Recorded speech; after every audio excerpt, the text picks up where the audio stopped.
Hello students. हम कर रहे हैं बिजनेस इकोनॉमिक्स कॉम के लिए। आज का लेक्चर नंबर 17 है। लेक्चर नंबर 16 के अंदर हमने इलास्टिसिटी ऑफ डिमांड को स्टार्ट किया था, समझा था, उसकी डिग्रीज को समझा था।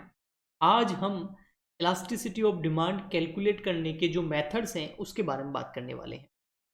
सो इलास्टिसिटी ऑफ डिमांड को कैलकुलेट करने के यानी कि ईडी कितना है वो निकालने के लिए, है ना, ईडी पहले कैलकुलेट करना पड़ेगा ना कि वो इनफाइनाइट आ रहा है, जीरो आ रहा है, कि वन से ज़्यादा आ रहा है, कि less than one, more than one, equal to one. तो वो कैलकुलेट कैसे करें, ईडी कैसे कैलकुलेट करें, इलास्टिसिटी ऑफ डिमांड कैसे कैलकुलेट करें, प्राइस इलास्टिसिटी ऑफ डिमांड कैसे कैलकुलेट करें। तो उसके जो मेथड है उसमें सबसे फर्स्ट आता है percentage method. Price elasticity of demand निकालने का, ईडी निकालने का, इलास्टिसिटी ऑफ डिमांड निकालने का, और उसी परसेंटेज मेथड से बन के फिर आगे जब उसको हम सॉल्व करते हैं तो वो प्रोपोर्शनेट मेथड बन जाता है। जो आपका परसेंटेज मेथड है इसको इंट्रोड्यूस किया था प्रोफेसर मार्शल ने। इसको फ्लक्स मेथड भी बोलते हैं, प्रोपोर्शनेट मेथड भी बोल सकते हैं जैसा कि मैंने आपको बताया, या मैथमेटिकल मेथड भी बोल सकते हैं।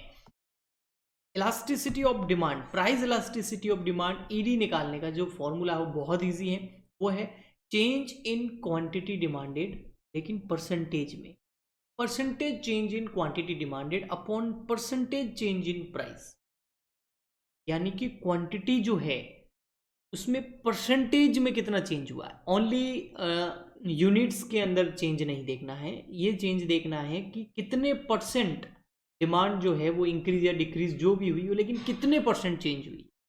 और फिर उसमें डिवाइड करना है कि जो प्राइस है वो इंक्रीज भी होगी होगी या फिर डिक्रीज हुई हुई, लेकिन कितने परसेंट इंक्रीज या डिक्रीज हुई। जब percentage change in quantity demand में परसेंटेज चेंज इन प्राइस को हम डिवाइड देंगे, उस डिवाइड करेंगे तो आपका प्राइस इलास्टिसिटी ऑफ डिमांड यानी कि ईडी आ जाएगा। ओके, ठीक है। और वो ईडी जो आएगा ना उससे हमें पता चलेगा वो ईडी कितना आ रहा है। अगर वो ईडी इनफाइनाइट भी आ सकता है, वो ईडी जीरो भी हो सकता है, वो ईडी मोर देन वन हो सकता है, वो ईडी जो है आपका लेस देन वन हो सकता है, वो ईडी जो है आपका इक्वल टू वन हो सकता है। और इससे ही हमारी जो ये 5 डिग्रीज हमने जो लास्ट लेक्चर के अंदर समझी थी वो हम डिसाइड कर सकते हैं। ओके, तो वो मेथड जो है वो ये है। देखो, percentage change in quantity demanded. अब ये थोड़ा सा मैंने यहाँ पर रॉन्ग टाइपिंग हो गया है तो इसको मैं यहाँ से हटा रहा हूँ, ठीक है। और इसकी जगह जो मैं आपको अभी बता रहा हूँ वो आप कर सकते हैं। तो देखो इसमें क्या होता है, आप percentage change in quantity demanded कैसे निकालेंगे। उसका फॉर्मूला होता है कि क्वांटिटी कितनी चेंज हो गई, यानी कि Q1 माइनस Q, यानी कि पहले क्वांटिटी इतनी थी अभी बढ़ के इतनी होगी तो चेंज आ जाएगा, डिवाइड बाय Q। जो बेस ईयर लेना है वो आपकी स्टार्टिंग की क्वांटिटी को लेना है, इनिशियल क्वांटिटी को लेना है, ठीक है, और मल्टीप्लाई बाय 100। तो इससे आपका चेंज आ जाएगा percentage change in quantity demanded. Okay, divide करना आपको P1, अभी प्राइस क्या है, पहले प्राइस क्या थी, और पहले जो प्राइस थी उसी को बेस लेना है, तो P1 minus P multiply by 100। अब यहां पर एक चीज ये होती है कि ये जो Q1 माइनस क्यू है ना, Q1 माइनस क्यू है ना, इसको आप डेल्टा Q भी लिख सकते हैं। यानी कि इसको Q1 माइनस क्यू को आप क्या लिख सकते हैं, डेल्टा Q भी लिख सकते हैं, यानी कि चेंज इन क्वांटिटी। तो मैं इसको इस तरीके से भी लिख सकता हूं फॉर्मूला को, delta Q upon Q divide जो P1 माइनस पी है इसको आप P1 माइनस पी, यानी कि चेंज इन जो प्राइस है इसको आप डेल्टा P भी लिख सकते हैं। डेल्टा का मतलब है यहाँ पर चेंज, तो आप यहाँ लिख देंगे डेल्टा P अपॉन P, और मल्टीप्लाई आपका 100 तो रहेगा ही रहेगा। ओके, तो ये फॉर्मूला, अब ये 100 जो है ना ये दोनों में रहेगा, इधर ऊपर भी रहेगा नीचे भी रहेगा। ओके, तो अब इसको आगे हम फर्दर सोल्व करेंगे ना तो आपका प्रोपोर्शनेट मेथड बन जाएगा। ये देखिए, ये इधर लिख रखा है मैंने, ये देखो ईडी कैसे आ सकती है, डेल्टा, देखो ये वाला है delta Q upon Q delta P upon P. ये देखो delta Q upon Q delta P upon की, ये वाला था। अब जो है ये परसेंटेज से परसेंटेज कट गया।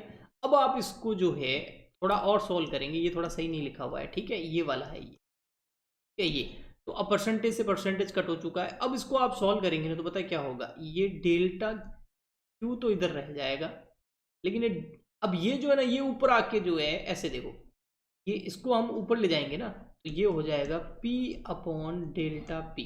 अब आप इसको फर्दर सॉल्व करेंगे ना तो delta Q upon delta P multiply by P upon Q, ये फॉर्मूला बन गया। ये फॉर्मूला है आपके प्रोपोर्शनेट मेथड का, ठीक है। इसको मैं एक न्यूमेरिकल क्वेश्चन से आपको सॉल्व करके बताता हूँ। देखिए सबसे फर्स्ट आ गया आपका यहाँ पे, देखिए calculate price elasticity of demand, demand increase 4 unit to 5 unit.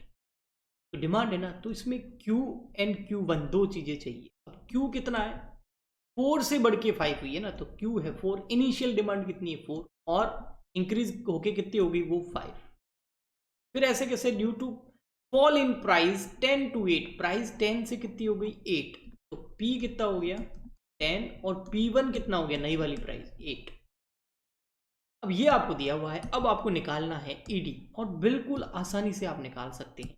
ED का मैंने आपको फॉर्मूला बताया था, आप चाहो तो यहाँ पर ये भी निकाल सकते हो कि आपका, मैं दो तरीके से आपको करके बताता हूँ, ठीक है। एक तो आप ये भी कर सकते हो कि भाई डेल्टा निकाल दो आप, डेल्टा Q निकाल दो, उसका फॉर्मूला क्या होता है Q1 माइनस Q, वो कितना आ जाएगा, Q1 है 5 माइनस 4 तो कितना आ जाएगा 1। और आप डेल्टा P भी निकाल सकते हो, वो उसका फॉर्मूला होता है P1 माइनस P, P1 कितना है 10 8 और P कितना है 10 तो माइनस का 2। तो ये फॉर्मूला भी आप लगा सकते हैं। अब देखते हैं हम ये यूज़ करते हैं, करके भी देखेंगे और वो यूज़ करके भी देखेंगे नॉर्मल वाला। तो नॉर्मल वाला जो फॉर्मूला है वो बोलता है आपका ये था Q1 minus Q upon Q multiply by 100 divide by P1 minus P divide by P multiply by 100, तो आपका ED आ जाएगा। और इस फॉर्मूले को अगर मैं चाहूँ इस तरीके से भी लिख सकता हूँ कि जो ये Q1 माइनस Q है ना, ये क्या होता है डेल्टा Q होता है। इस फॉर्मूले को मैं इस तरीके से लिख सकता हूँ ना, delta Q upon Q multiply by 100 upon P1 minus P को क्या लिख सकता हूँ मैं डेल्टा P, तो delta P upon Q multiply by 100, ऐसे भी कर सकते हो, इसके बीच में आप और लगा सकते हो, ठीक है। अब मैं इसको सॉल्व करता हूँ ऊपर वाले को, तो यहाँ पर देखो आया Q1 है 5, इधर मैं कितना लिखूंगा 5, Q कितना है 4 तो 4, Q कितना है 4 multiply by 100 divide by P1 है 10, P है 8 डिवाइड बाय 8 मल्टीप्लाई बाय 100। लेकिन बेटा आप सोच के देखो, अगर इस फॉर्मूले को मैं आगे फर्दर सॉल्व करूंगा तो क्या आएगा 1 अपॉन 4 मल्टीप्लाई बाय 100 और माइनस का 2 अपॉन 8 मल्टीप्लाई बाय 100। तो मैं यही तो कह रहा हूं कि अगर आप चाहो तो ये भी तो लिख सकते हो, ये वाला फॉर्मूला इस फॉर्मूले से, ये दोनों सेम ही है। देखो इसमें क्या है Q1 माइनस Q, वो कितना है 1, तो यहाँ हमने लिखा 1 upon 4 multiply by 100 divide by delta P, वो कितना है, ये देखो ये फॉर्मूला क्या है डेल्टा P कितना है बेटा देखना है, डेल्टा P कितना है, डेल्टा P ये रहा माइनस का 2, तो यहाँ लूंगा मैं माइनस का 2 divide by P, divide by P। अब P कितना है बेटा देखो, P है यहाँ पे ये रहा 10, तो यहाँ लूंगा मैं 10 मल्टीप्लाई बाय 100, हाँ 25% अपॉन 20%, 20% माइनस का है तो वो आप करोगे ना तो 25 डिवाइड बाय 20 या 1.25 माइनस का, लेकिन माइनस को आप क्या कर सकते हो बेटा इग्नोर कर सकते हो, तो आंसर क्या रहेगा 1.25। 1.25 का मतलब क्या हो गया, आपका जो ED आया है वो कौन सी कैटेगरी का है, ED जो है आपका वो मोर देन 1 है, एक से ज्यादा है। क्यों, यहाँ पर डिमांड में चेंज जो होता है, डिमांड में जो चेंज होता है वो प्राइस की कंपैरिजन ज़्यादा होता है, प्राइस थोड़ा सा चेंज होगा डिमांड ज़्यादा चेंज हो जाएगा। तो ये था आपका प्रोपोर्शनेट मेथड बोलो आप, या फिर आपको परसेंटेज मेथड बोल सकते हो, मार्शल का मेथड बोल सकते हो, फ्लक्स मेथड बोल सकते हो, मैथमेटिकल मेथड बोल सकते हो। हम मिलते हैं नेक्स्ट लेक्चर के अंदर, आज के लिए इतना ही। अगर ये नोट्स चाहिए तो हमारा टेलीग्राम चैनल ज्वाइन कर लो, टेलीग्राम चैनल का वही नाम है जो यूट्यूब चैनल का नाम CWG4। Okay, thank you so much, good bye.